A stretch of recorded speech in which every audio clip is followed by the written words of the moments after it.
ಕಡೆ ಸರ್ಕಾರ ಹೇಳ್ತಾರೆ 80% ರೈತರು ಬಿಡದಿ ಟೌನ್ಶಿಪ್ಗೆ ಅನುಮತಿನ ಕೊಟ್ಟಿದ್ದಾರೆ ಅಂತ ಹೇಳ್ತಾರೆ. ಆದರೆ ವಾಸ್ತವಿಕ ಸತ್ಯ ಏನಪ್ಪಾ ಅಂತ ಹೇಳಿದ್ರೆ 70-80% ರೈತರು ಇದಕ್ಕೆ ವಿರೋಧವನ್ನು ವ್ಯಕ್ತಪಡಿಸ್ತಾ ಇದ್ದಾರೆ. ಕೃಷಿ ಚಟುವಟಿಕೆಗಳಿಗೆ ಪೂರಕವಾಗಿರ್ತಕ್ಕಂಥ ಫಲವತ್ತಾಗಿರ್ತಕ್ಕಂಥ ಜಮೀನನ್ನು ಕಸ್ಕೊಳ್ಳೋಕೆ ಹೊರಟಿದ್ದಾರೆ. ಹಾಗಾಗಿ ಸಹಜವಾಗಿಯೇ ಇವತ್ತು ರೈತರು ಆಕ್ರೋಶ ವ್ಯಕ್ತಪಡಿಸ್ತಾ ಇರುವಂಥದ್ದು. ಹಾಗಾಗಿ ನಾನು ತಮ್ಮ ಮುಖೇನ ರಾಜ್ಯದ ಮುಖ್ಯಮಂತ್ರಿಗಳಿಗೆ ಆಗ್ರಹ ಪಡಿಸ್ತೇನೆ, ಈ ರೀತಿ ದಬ್ಬಾಳಿಕೆ ಮಾಡೋದನ್ನ ಬಿಟ್ಟು ರೈತರ ಜೊತೆ ಸಮಾಲೋಚನೆ ಮಾಡಬೇಕು. ಈ ರೀತಿ ರೈತರನ್ನ ಒಕ್ಕಲೆಬ್ಬಿಸುವಂತ ಕೆಲಸಕ್ಕೆ ಕೈ ಹಾಕಬಾರ್ದು ರಾಜ್ಯ ಸರ್ಕಾರ ಅಂತೇಳಿ ಮತ್ತೊಮ್ಮೆ ನಾನು ಸಂದರ್ಭ ಆಗ್ರಹ ಪಡಿಸ್ತೇನೆ. ಈ ಸೆಷನ್ ಅಲ್ಲಿ ಚರ್ಚೆ ಆಗುತ್ತೆ ಸರ್? ನಿಶ್ಚಿತವಾಗಿ ಚರ್ಚೆ ಆಗ್ತದೆ. ಸರ್ಕಾರ ತಾನು ಮಾಡಿದ್ದೆಲ್ಲ ಸರಿ ಎನ್ನುವ ಧೋರಣೆಯನ್ನು ಅನುಸರಿಸ್ತಾ ಇದ್ದಾರೆ. ಇದು ಸಮಗ್ರವಾಗಿ ಚರ್ಚೆ ಆಗಲೇಬೇಕು. ಸದನದಲ್ಲೂ ಕೂಡ ಚರ್ಚೆ ಮಾಡ್ತಾರೆ.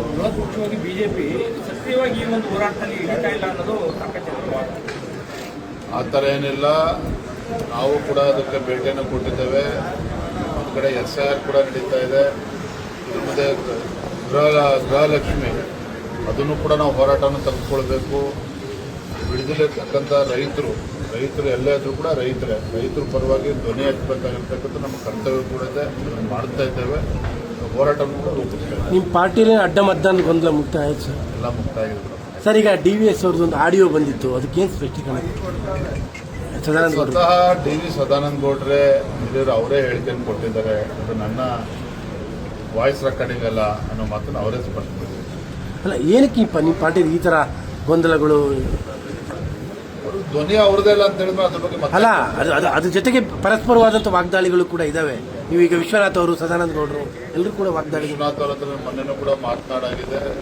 ಇರುತ್ತೆ ಕೆಲವು ಕ್ರೈಸಿಸ್ಗಳು ಇರುತ್ತೆ. ಮೊದಲು ಕೂಡ ಸಂಘಟನೆ ಕಾರ್ಯಕರ್ತರ ಧೈರ್ಯ ಕೆಲಸ ಮಾಡಲೇಬೇಕಾಗ್ತದೆ. ಅದನ್ನು ಕೂಡ ನಾವು ಕೆಲಸ ಮಾಡ್ತೀವಿ.